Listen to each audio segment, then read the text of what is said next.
सन 1787 सन 1787 तुंगा का युद्ध किस किस के बीच में लड़ा गया?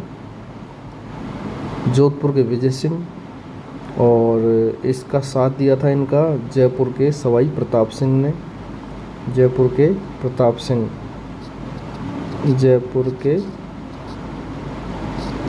सिंह ने, और इनके विपक्ष में जो लड़े थे वो थे मराठों में लड़े थे महादजी सिंधिया। तो इनमें तुंगा के युद्ध में विजय सिंह की विजय हुई। इसके पश्चात 1790 में पाटन के युद्ध हुआ। इसका युद्ध हुआ पाटन का युद्ध। और इस पाटन के युद्ध में विजय सिंह व प्रताप सिंह दोनों फिर से मराठों से लड़े, लेकिन इस बार मराठों की जीत हुई और अजमेर पुनः इनसे छीन लिया गया।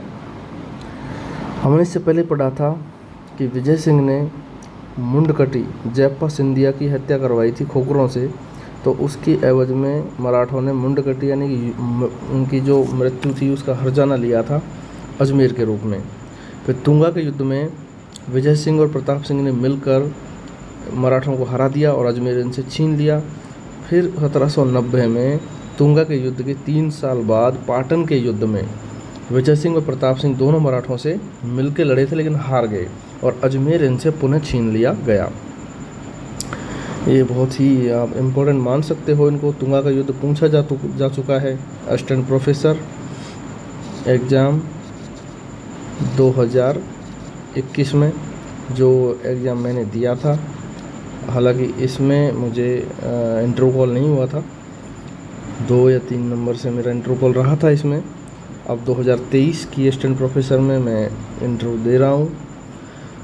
तो जब ये पूछा जा सकता है तो नेक्स्ट एग्ज़ाम में पाटन का युद्ध भी पूछा जा सकता है, जो कि 1790 में लड़ा गया था। अब हम बात करें विजय सिंह की। जोधपुर के महाराजा विजय सिंह ने विजयशाही सिक्के चलाए। सन 1781 में जोधपुर के महाराजा विजय सिंह ने मुग़ल बादशाह शाह आलम द्वितीय की अनुमति से, कौन थे मुग़ल बादशाह? शाह आलम द्वितीय।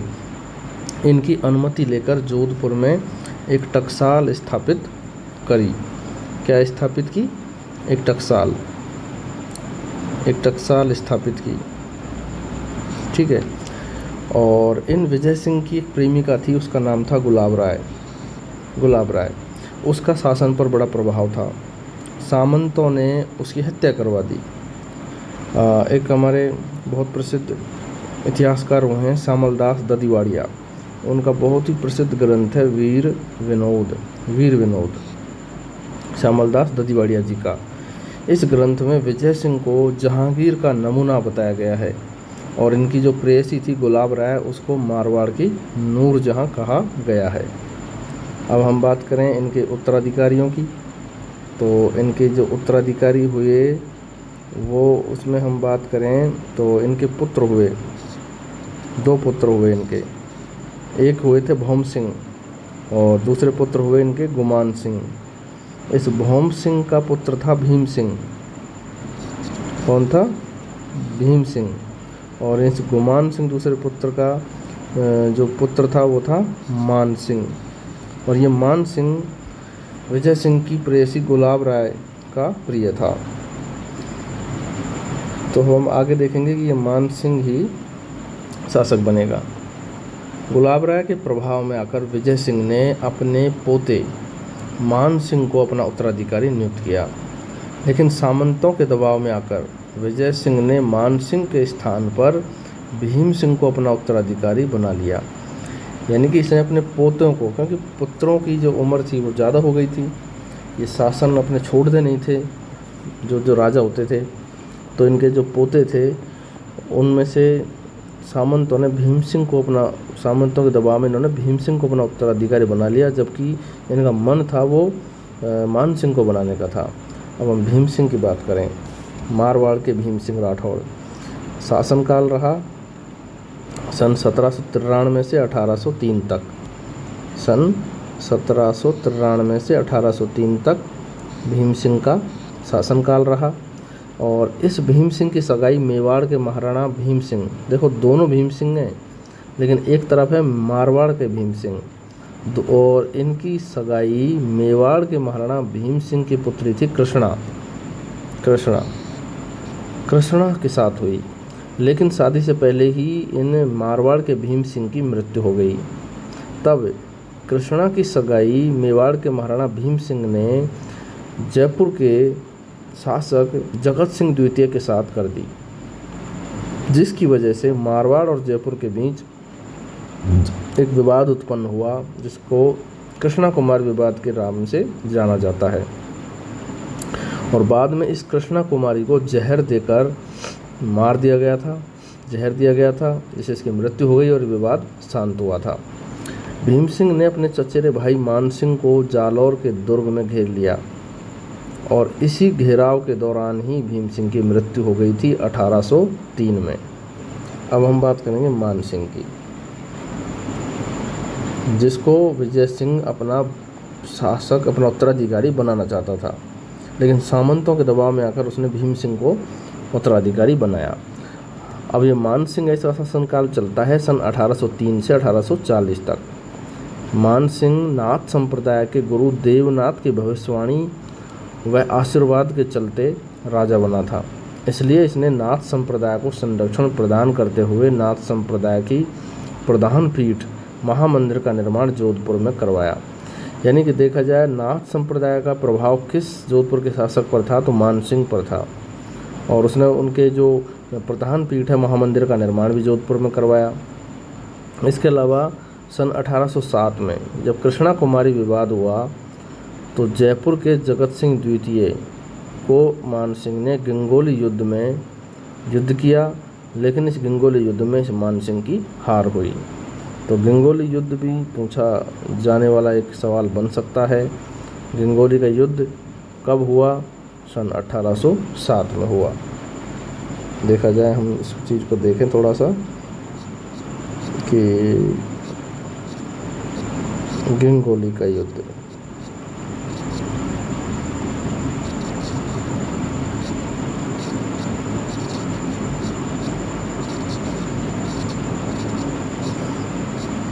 अठारह सौ 7 में किस किस के बीच हुआ? तो ये हुआ था जयपुर के जगत सिंह द्वितीय वर्सेज जोधपुर के मान सिंह के बीच, और इसमें ये जीत गया था, ये हारा था मान सिंह। ठीक है, याद रहेगा गंगोली का युद्ध कब हुआ? सन 1807 में हुआ।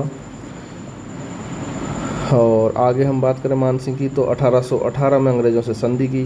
तो ये प्रश्न इस तरीके से बन सकता है, ये याद रखना चाहिए कि जोधपुर की तरफ से जो संधि की थी अंग्रेज़ों ने, जो वो किसने की थी? तो मान सिंह ने की थी। कब की? तो सन 1818 में की। और संधि नियमों का उल्लंघन करते हुए मराठा जसवंतराव होलकर से इसने संपर्क किया, जिससे अंग्रेज़ नाराज़ हो गए। नाराज़ अंग्रेज़ों ने जोधपुर पर नियंत्रण रखने के लिए, कंट्रोल के लिए एक सैनिक टुकड़ी जोधपुर में नियुक्त की, जिसका केंद्र एरनपुरा रखा, जो कहाँ पड़ता है? पाली में।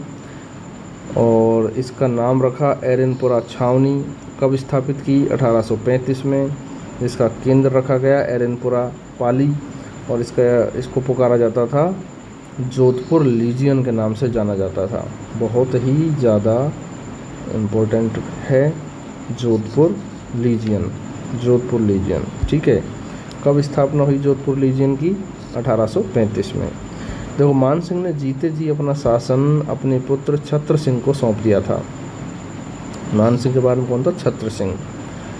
मेहरानगढ़ के दुर्ग में मान सिंह पुस्तक प्रकाश संग्रहालय का निर्माण भी इन्होंने करवाया। मान सिंह पुस्तक प्रकाश संग्रहालय। अब इसके बाद जो शासक बनता है वो बना था तख्त सिंह।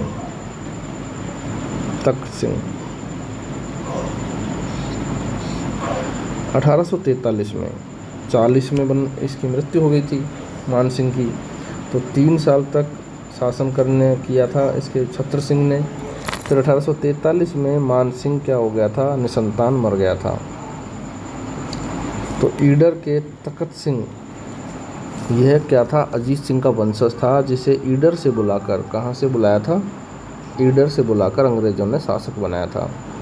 इसने नाथों के प्रभाव व सामंतों के अधिकारों को समाप्त कर दिया।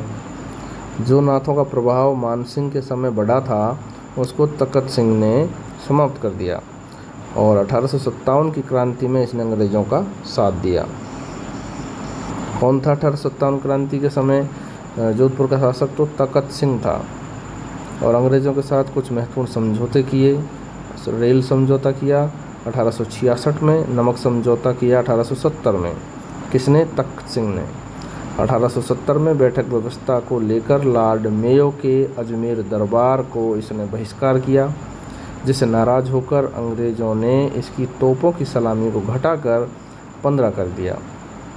तखत सिंह ने चामुंडा माता मंदिर का भी पुनर्निर्माण करवाया।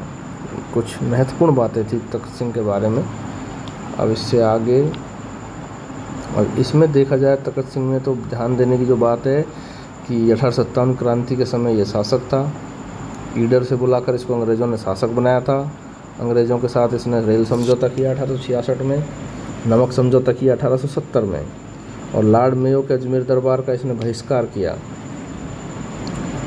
और चामुंडा माता मंदिर का इसने पुनर्निर्माण करवाया। अंग्रेज़ों ने इसकी सलामी भी घटा दी थी नाराज होकर। अब बात है जसवंत सिंह द्वितीय। महाराजा जसवंत सिंह द्वितीय का शासनकाल 1873 से 1895 ईस्वी के मध्य रहा। इनके समय 1881 में पहली बार जोधपुर में जनगणना हुई। ध्यान देने वाला फैक्ट है कि किस शासक के समय जोधपुर में जनगणना हुई थी प्रथम बार? तो जसवंत सिंह द्वितीय के समय हुई थी 1881। पहली बार जोधपुर में जनगणना।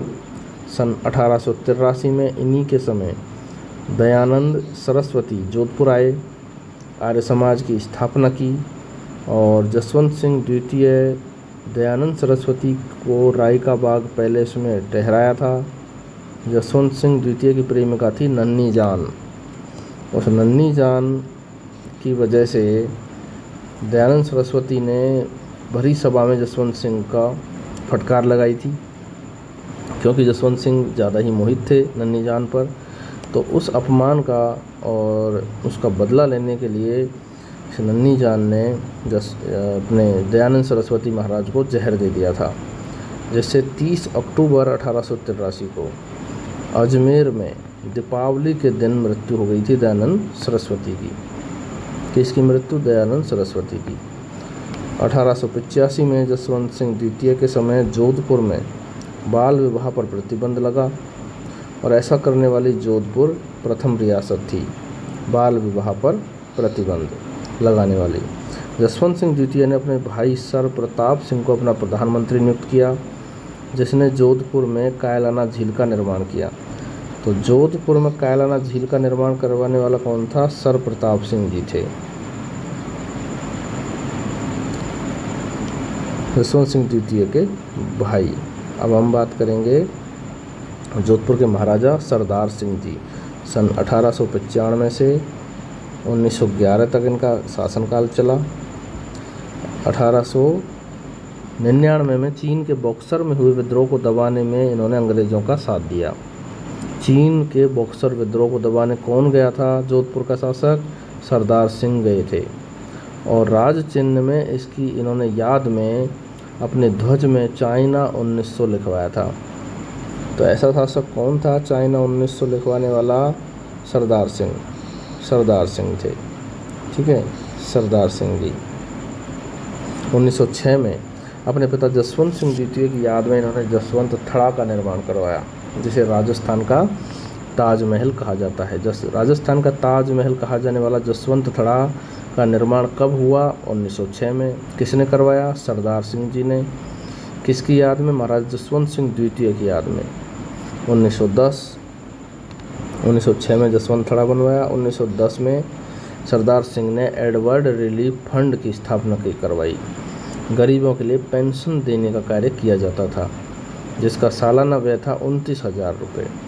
और सरदार सिंह जी ने डिंगल साहित्य के विकास के लिए बौद्धिक रिसर्च सेंटर स्थापित करवाया, नामक विभाग की स्थापना की। जोधपुर में घंटाघर सरदार बाजार में बनवाया, जिसे सरदार क्लॉक टावर भी कहा जाता है। सरदार सिंह जी के तीन पुत्र थे, सुमेर सिंह, उम्मेद सिंह और सर अजीत सिंह, जिन्होंने अजीत भवन का निर्माण करवाया और जिनको महाराजा धीरज की उपाधि अंग्रेज़ों ने प्रदान की थी।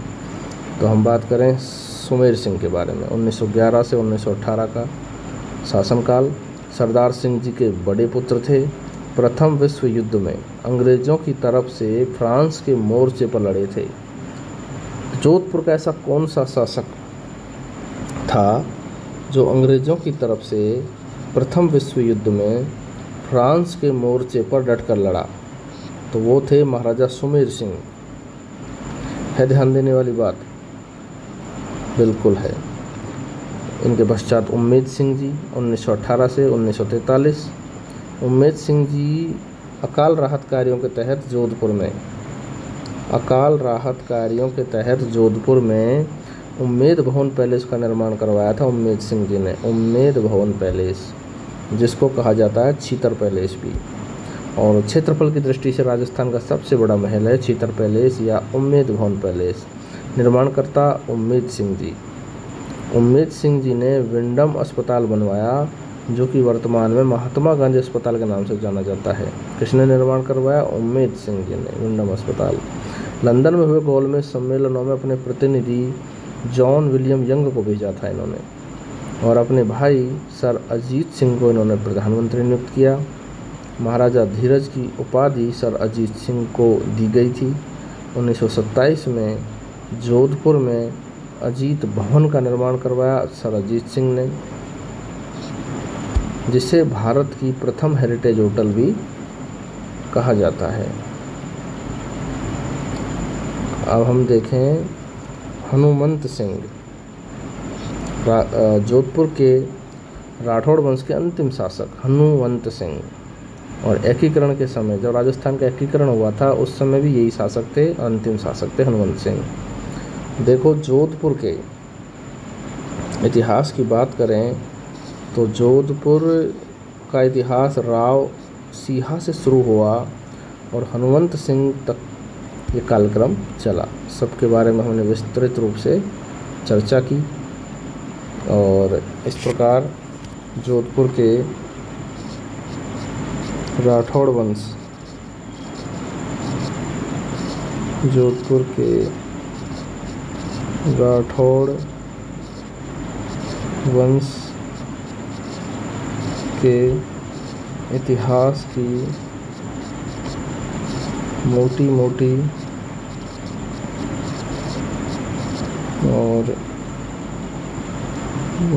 बातें, प्रमुख तथ्य हमने देखे।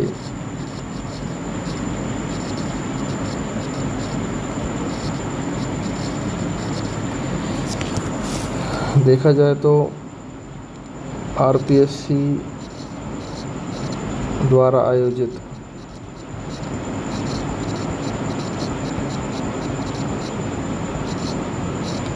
सभी एग्ज़ाम,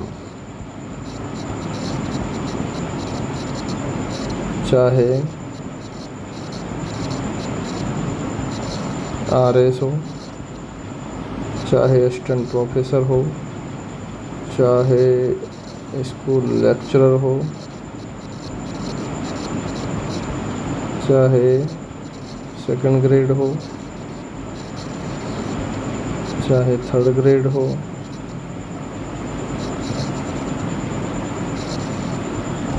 कोई सी भी हो, चाहे अधीनस्थ बोर्ड की हो, पटवारी, ग्राम सेवक, एलडीसी, कोई भी हो, राजस्थान जीके में यह है टॉपिक इम्पोर्टेंट है। तो इस प्रकार से ये वीडियो मैं उसी समाप्त कर रहा हूँ। धन्यवाद। बहुत बहुत शुक्रिया आपका।